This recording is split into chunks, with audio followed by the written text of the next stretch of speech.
把我们的食品安全提升到一个战略高度，进而实现我们产品安全的目标。在这里，我着重从农业方面提出实现从源头解决食品安全问题的方案。往上翻一个，往上。中国以世界10%的耕地养活了世界上20%的人口，但是却消耗了世界上1/3的化肥。这种消耗量是世界化肥平均消耗量的3.7倍。无序的化肥使用对中国土地及生态环境造成了非常大的伤害，具体体现在以下几个方面。第一个就是农药化肥污染严重。中国土壤协会副理事长、中国农业科学院研究员张伟礼教授一直关注中国土壤污染问题，他就指出，中国土壤污染非常严重，我国农药的使用量是世界农药使用量的2.5倍。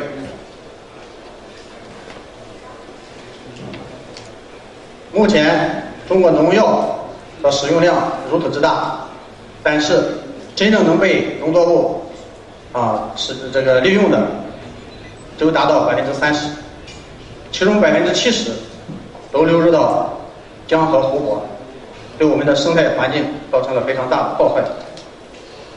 另外，通过云南大学测算，每年中国大约投放这么大的农药使用量，只有0.1%用作于病虫害，而99%的农药都进入了我们的生态系统，造成大量的重金属污染和急速的有机污染。国土资源部的统计表明，目前全国耕地面积的10%都遭到了重金属污染。环保部南京科研所研究员单艳红女士说，华南部分城市有1半的耕地遭受铬、砷、汞等毒重金属和石油类有机物污染。长三角有的城市连片土地遭受重金属污染，致使10%的土壤基本丧失，生产力成为毒土。上述问题带来了严重的后果，主要体现在长期大量使用化肥、农药，导致土壤板结、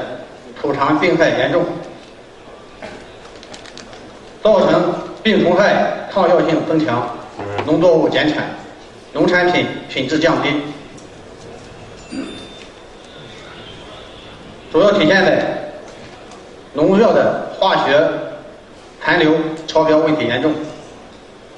通过在长三角调查显示，该地的农产品农药残留超标率达到了16%以上。人们长期食用高残留的农产品，会导致重金属病、癌变、畸形等后果，还会危及人们的生命。长此下去，将会危及我们中华民族的子孙后代。同时，这些污染造成江河、湖泊等水源地的严重污染，致使生态关系失衡，生态环境恶化，威胁人们的健康。这些都是从源头带来的一些危害。从图上也可以看出我们现在目前存在的一些问题。这一页纸是我们从农户当中搜集到的一些农作物在种植过程当中一些施肥的一些记录，也可以看出来，我们很多农作物在生产过程当中都是被各种农药培养出。今年5月25号，往下翻一页，中央电视台在焦点访谈栏目当中专门有一个专题，就是被化肥喂瘦了的土地。这个专题片当中详细论述了目前我国从南到北很多城市、农村这个土地因无序的使用化肥和农药带来的非常大的后果，指出了我们今后实现农业持续发展应该采取的措施。应该说问题严重，但是呢，这个目前我们很多地方，我们的这个从事农业生产的很多农户，还没有意识到问题的严重性，仍然是以经济效益来作为导向，继续从事农业生产。这个画面就是焦点访谈当中专门提到的一些相关问题。从上面分析可以看出，造成农产品食用安全的源头，主要是化学化肥和化学农药的滥用。针对上述问题，提醒我们必须加大农业的科技投入，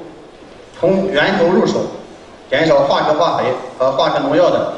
使用量以及滥用。抓食品安全就要利用科技手段，有效控制包括源头污染在内的各个生产环节对环境和农副产品的污染，鼓励和引导农民增施生物肥料、生物农药，从而生产出绿色的有机食品。面对这些问题，光靠政策法令简单的堵禁解决不了根本，必须有创新性思维，寻求全面的方案，从源头上解决问题。在此思路的指导下，我们山东富国生物科技有限公司投入和经历了大量的实验，逐步形成了系列解决方案。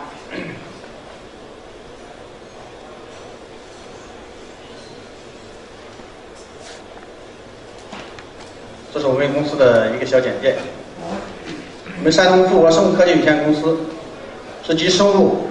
技术研发、生产与销售为一体的高新技术企业。公司秉承富民强国、正德后生的企业宗旨，以及依靠生物技术创造健康明天的经营理念，致力于实现农业生产持续发展的研究。公司主要生产生物肥料、生物农药等系列产品。我们通过实践证明，要想减少食品化学污染和防止农产品的品质下降，必须解决我国的土壤问题以及土壤的土传病害问题，这也是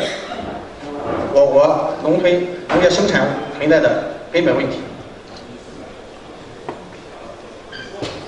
第一个专题就是改变土壤有机质的下降问题。目前经过农业部门的专家这个取样证明，我们中国土地经过几十年的这个使用化学化肥和化学农药，有机质下降非常严重。经很多地方测试，我们中国土地的有机质平均不到2.5%，而在欧美，包括我们南美、东南亚一些国家，他们的土壤的有机质大都在4%以上，像欧美一些国家有机质在8%左右。要提高土地的有机质，实际我们具有非常便利的条件。我们每年这个农作物生长产生出大约5亿吨的秸秆，各种秸秆。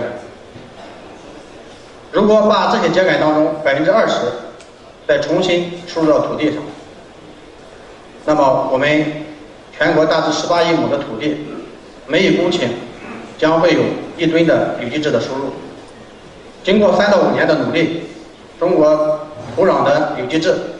将会得到有效的改善。前几年包括到现在，虽然政府也在大力推广秸秆还田这一项措施，但是因为技术原因等各种原因造成推广面积以效果非常有限。第二个要解决的问题就是解决农作物的土传病害问题。当前农民朋友之所以大量使用化学化肥和化学农药，目的就是因为想解决影响产量生产的土传病害问题。土传病害被称为植物的癌症，是病原菌的孢子或者菌体残留于土壤之中，引起作物病害传播，传统方法很难根治。通过我们的实验证明，生物防治是行之有效的手段，但是前期生物防治菌种单一，生物防菌进入土壤后效果不稳定，推广困难。有鉴于此，我们提出了全面解决的方案，那就是向土壤输入大量的有机质、大量多样的有益微生物，简称呢就是以更多的微生物、更多的有机质来解决土壤和土传病害问题。解决土壤问题的具体实施方法，就是利用不同作物的秸秆作为不同有益和生物方质微生物的载体，添加满足植物生长必需的全营养成分，制备全营养微生物有机肥，使农业经营者仅仅通过施肥这种传统的方式，即达到土壤改良和防治土传病的目的，可减轻农业投入，大幅度减少农产品有害物质的残留。这种方式同时实现了秸秆还田的工业化、商品化、标准化，是实现土壤可持续利用的根本途径，同时也给农民朋友带来非常可观的收入。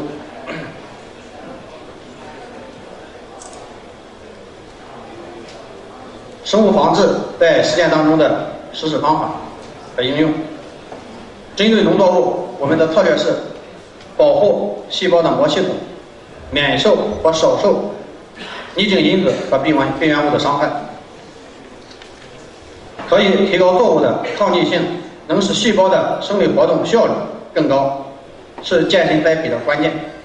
也是增加产量的关键和提高植物抗病性的基础。在健身栽培的基础上，充分考虑植物发病是寄主、病原物和环境三者作用的结果，增加植物对病原物的敏感性和响应力，用诱导子诱导作物的系统抗性蒙混病原物，使之错过寄主易感期，降低病原物毒性，竞争病原物生态位，抑制病原物的生长，以达到减轻病害发生的目标。从这个图中可以看出，我们采取这个应用方式以及可以达到的效果。根据上面的思路，我公司研制出2个系列的产品，其中一个就是全营养微生物有机肥，第二个系列产品就是多维生物制剂。这2个产品，其中全营养微生物这个有机肥料用在根茎使用，也是在地中使用。多维生物制剂主要用于这个叶片使用。这2个产品的配合使用，既可以对土壤作物进行系统处理，实现大幅度减少使用化肥和化学农药的目标。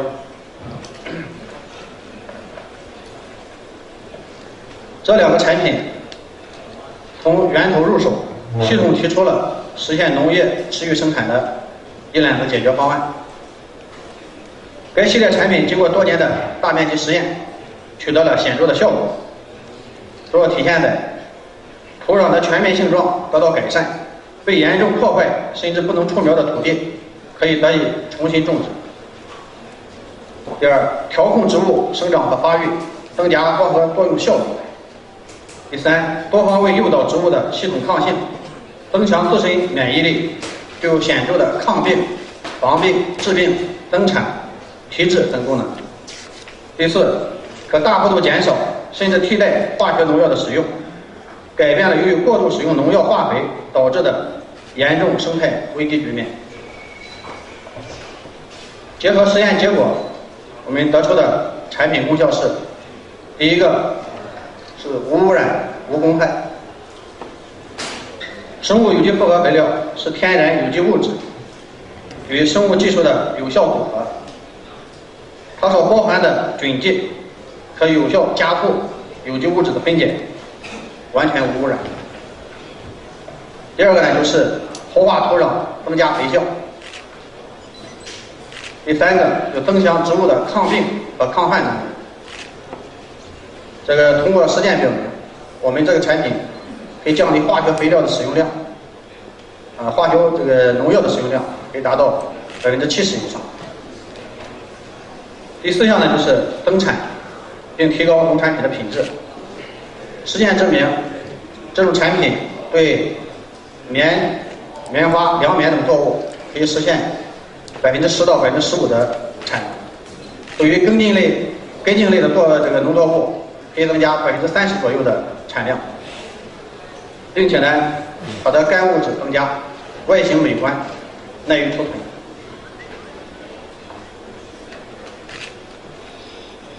第五个成果呢，就是有效地抑制了土传病害，对于传统的黄尾病、枯萎病，基本上实现了根治。最大的特点，过去我们很多土地不能持续种植，通过使用我们的产品，可以实现连续种植。以下呢，就是我们产品通过对比实验所得出的一些结果。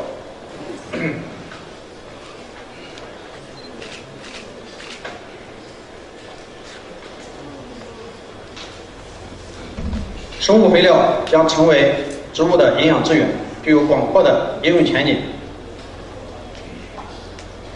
针对关乎人类自身发展命脉的农业产品使用安全，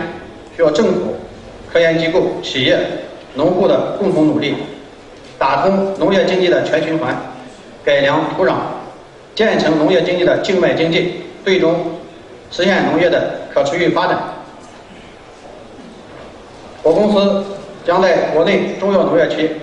建立连锁企业，以示范带推广，实现农业循环经济的工业化、标准化，使农业循环经济商品化。短期内将达到300万吨全营养生物有机肥的生产规模。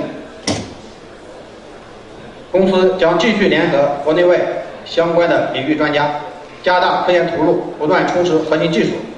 成为可持续农业的领航者和标杆企业。在这里，也希望能与各行各业的精英们共同携手，在各行业的源头保障食品安全，保证人们能吃到安全、健康、营养的产品，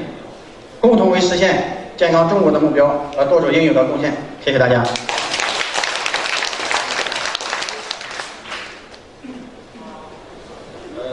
我们感谢尹董的热情演讲。咱们听了众多行业专家的介绍与分析，相信在座的各位对食品行业以及食品安全领域有了新层面的认识。大家也需要消化的。接下来我们有10分钟茶歇时间，请大家稍作休息，可以参观我们展厅外的设置的企业的展位，然后协会也将为大家准备精美的茶点和饮品，请各位尽情享受。10分钟之后，我们继续来分享我们下面的5位嘉宾